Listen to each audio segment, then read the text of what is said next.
Okay, let's get into it. We are doing a deep dive today on a paradox that, honestly, it should rewire how you think about pretty much everything. Your business, your projects, even the communities you're part of. It's a fundamental question. Right. What is the real measurable difference between a customer and a tribe? It really is the difference between a transaction and a relationship, one built on a kind of shared faith. A transaction. A customer. Yeah. They just exchange money for something. They buy from you. A tribe, though, they don't just buy your product. They believe in you. They believe in the idea that you represent. And that distinction is everything, isn't it? A customer is, they're rational. They'll leave the second a competitor offers a better price or some slightly better feature. Instantly. No loyalty. But a tribe, they're operating on shared values. They stay because buying from you is sort of an affirmation of who they are, what they believe in.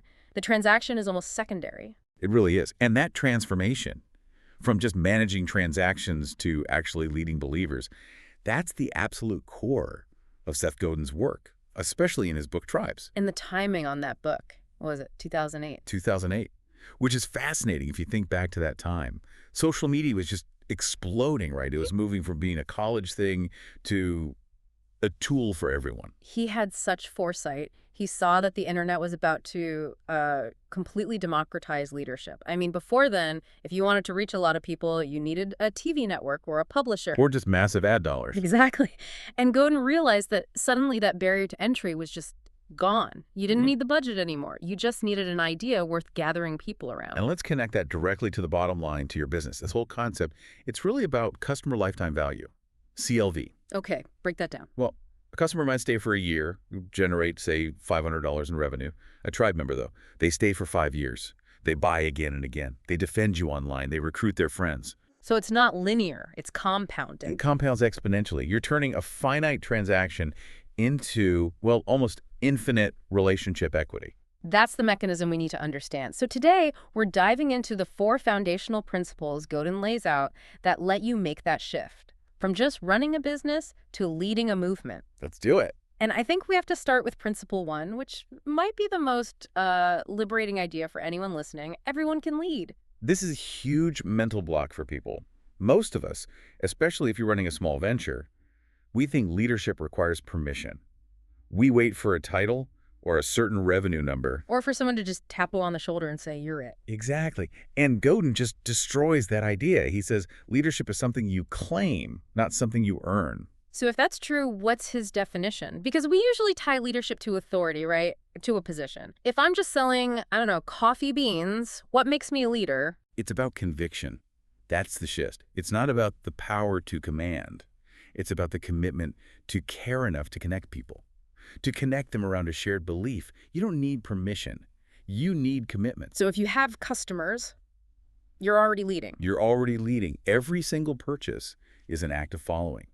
The real question is, are you leading intentionally? Okay, so intentional leadership means you have to actually articulate the belief.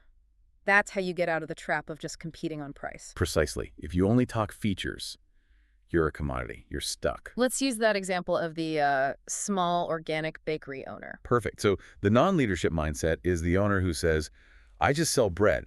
It's good bread, high-quality ingredients, but I make sales. The focus is the transaction. And their customers are just looking for a loaf of bread. Exactly. But when that same owner decides to lead intentionally, the whole script flips. Yeah. They realize their work isn't about selling bread. It's about leading a little movement for food integrity. And the language changes completely. Immediately, they start saying things like, I believe food should be made by human hands, not factories. I believe knowing where your food comes from matters. I believe slowing down for a meal is a radical act in this crazy world. They're not just selling bread anymore. No, they're providing the tool, the bread, that lets the tribe live out those shared beliefs. And now the people who show up aren't just buying a $7 sourdough, they're buying into an idea. And that lets the owner charge a premium, right? Because they're competing on meaning, not just flour and water. That is the financial payoff of Principle 1 and the cost of waiting. It's huge. If you wait for permission, someone else with maybe less skill but more conviction, they will step up and claim the tribe you could have built. And you're left behind, stuck competing on price, which flows right into Principle 2. Because, okay, you've articulated a belief, but how do you find the people who share it? And this principle is so elegantly simple. A tribe only requires two things: people who share an interest Yeah. and a way to communicate. That sounds almost too simple. It does, but think about what the internet solved. It solved the aggregation problem. Before, if your niche interest was, say, medieval basket weaving, finding 50 other people who cared in your town was impossible. A Herculean task. Yeah. Now you can find them in 15 seconds anywhere in the world. The people are there. The communication tools are basically free. But here's where so many businesses go wrong. They hear communication and they think, great, I'll send an email blast, or I'll start a Facebook group. But they just use it to broadcast their own message. Exactly. They treat it like a one-way street. So what's the difference? What makes it a real tribal communication system? The crucial insight is that the magic happens when you facilitate connection between the tribe members themselves. Oh, okay. Not just from the leader to the members. Right. If your customers only talk to you, you have an audience. Mm-hmm. When your customers start talking to each other, that's when you have a tribe. Let's make that practical. The meal prep business example. Okay, so the old model is you sell some really nice plastic containers. You ship them. Maybe you send a thank you email. The customer is totally isolated. But the tribe model. The tribe model creates a community, a meal prep mastery group, Mm-hmm. or a Slack channel. And the leader encourages people to share photos, to swap recipes, to ask each other for tips. So the members start generating the value for each other. Yes, and that's where the stickiness comes in. If I switch to a cheaper container brand, what do I lose? $2. Right. No big deal. But if switching brands means I lose access to Sarah's amazing recipes in the group, and I lose the support network that cheers me on every week. You're not just losing the product, you're losing the community. The product is just the ticket to belong. It's easy to leave a competitor's product. It's really hard to leave your friends. You're now competing on belonging, which is so much more powerful than competing on price. You can't compete with belonging. That's huge. And that leads us to principle 3, which is really about the leader's main job. Lead by tightening connections. This is such a challenge to the traditional top-down leadership model. Most leaders think they have to be the star, the source of all the knowledge, all the energy.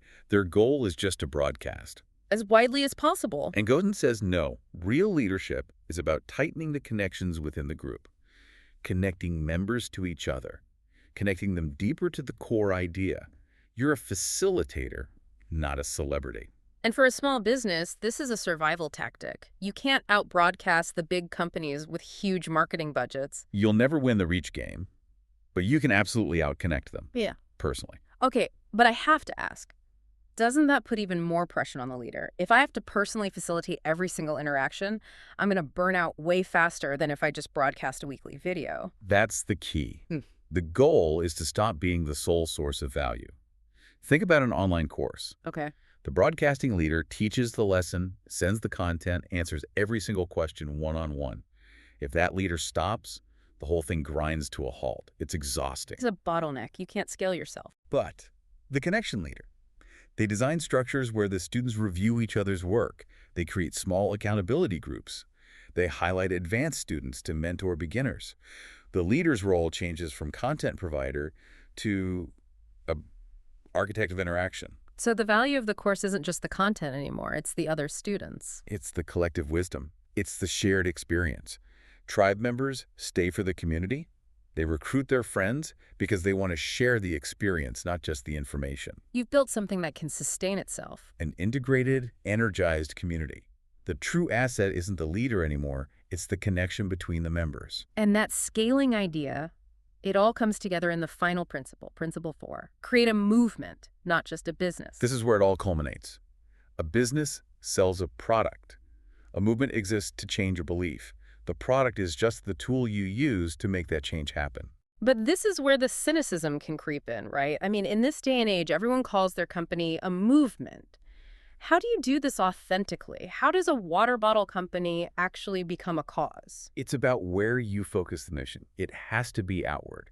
It has to be about a genuine change you want to see in the world, not just a feature you have.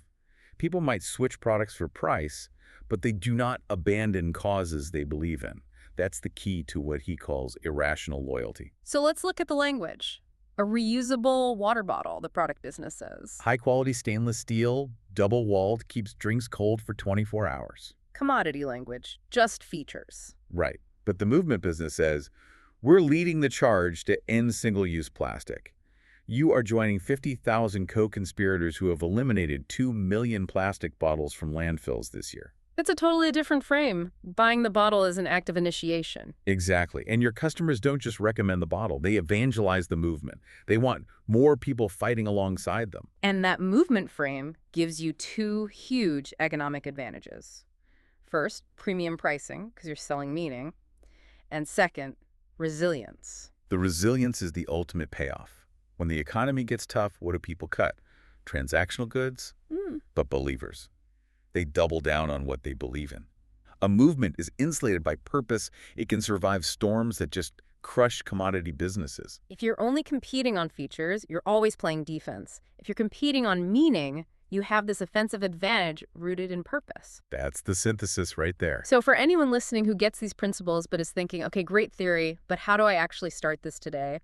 Godin has a really simple, like 10-minute action plan. Yeah, it makes it super actionable. Okay, step 1. You complete the sentence. I believe S, and my business exists to prove it. It forces you to actually articulate the cause. Step 2. You look through your customers or followers and write down 5 names. 5 people who've already shown they care deeply about that belief, even if you haven't said it out loud yet. They're the ones who leave passionate comments or buy from you religiously. Your true fans. Step 3. You send them a personal direct message, not an email blast. You say, I've been thinking about your belief. You clearly care about this too. What change would you most want to see? And you just listen. That's step 4. You read their replies. You notice the patterns. These 5 people are your first co-conspirators, the core of your tribe. And step 5 is simple. The next day, your only job is to figure out how to connect them to each other. You don't need a huge platform. Just introduce 2 of them who have similar ideas. You start. I mean, the central lesson here, no matter what you do, is that your real asset isn't your inventory. It's not your content. It's the connected tribe that gathers around your belief. And what's amazing is how timeless this is. He wrote this when the platforms were still so clunky. The tools we have now, TikTok, Discord, whatever's next, they just make the opportunity to lead that much bigger. It's more accessible than ever before. To quote Godin, customers buy products, but tribes change the world, and they'll follow you anywhere. You know, most business owners will stay stuck in that transactional mindset. They'll keep chasing customers with discounts and competing on price and just feeling that constant burnout of being the only source of value. Yeah. But you now understand that sustainable compounding growth starts with a movement. So the question is really simple. Your tribe is out there. They're waiting to be connected by a leader who shares their conviction. So will you step up and lead them?